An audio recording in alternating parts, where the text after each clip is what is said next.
నేను last 1.5 yearలో 300 books చదివాను. మెయిన్గా చదివిన బుక్స్ దేని మీద అంటే హెల్త్, వెల్నెస్, ఇంకా ఫిట్నెస్ దాని మీద.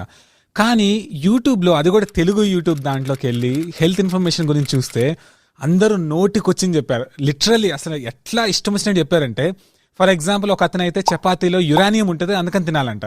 ఎక్కడైనా యురానియం వాడతారా చపాతీలో? యురానియం అంటే ఏంటి? న్యూక్లియర్ బాంబ్స్ లో వాడేది. అయితే కింద కామెంట్స్ లో థ్యాంక్స్ బ్రో, చాలా హెల్ప్ చేశారు అట్లా మాట్లాడుతున్నారు. ఏంటిది? అప్పుడు నేను నిజంగా చాలా ఫీల్ అయ్యి ఇట్లా ఒక ఛానల్ క్రియేట్ చేద్దామని ఫిక్స్ అయ్యి చేశాను. సో ఇన్ని బుక్స్ అయిన తర్వాత కూడా కరెక్ట్ ఇన్ఫర్మేషన్ చాలా మందికి చెప్పబోతే రాంగ్ అని తెలిసి నేను ఈ ఛానల్ స్టార్ట్ చేశాను. సో ఇప్పుడు నేనేం చెప్తానంటే, నాకు తెలిసిన టాప్ 10 హెల్త్ టిప్స్ చెప్తాను, అంటే ఆరోగ్య సూత్రాలు చెప్తాను. ఓకేనా? ఫస్ట్ టిప్ ఏంటంటే సన్లైట్ లో ఉండడం. ఇది అందరికీ తెలుసు సన్లైట్ లో ఉండాలని, కానీ ఎందుకు ఉండాలో చాలా మంది తెలియదు. మామూలుగా సన్లైట్ లో యూవీఏ, యూవీబీ అని 2 ఉంటాయి. యూవీఏ కంటిన్యూస్ గా ఉంటుంది, అదంతేం ప్రాబ్లం లేదు. 8 నుంచి ఎప్పుడైనా ఏ టైంలోనే ఉంటుంది.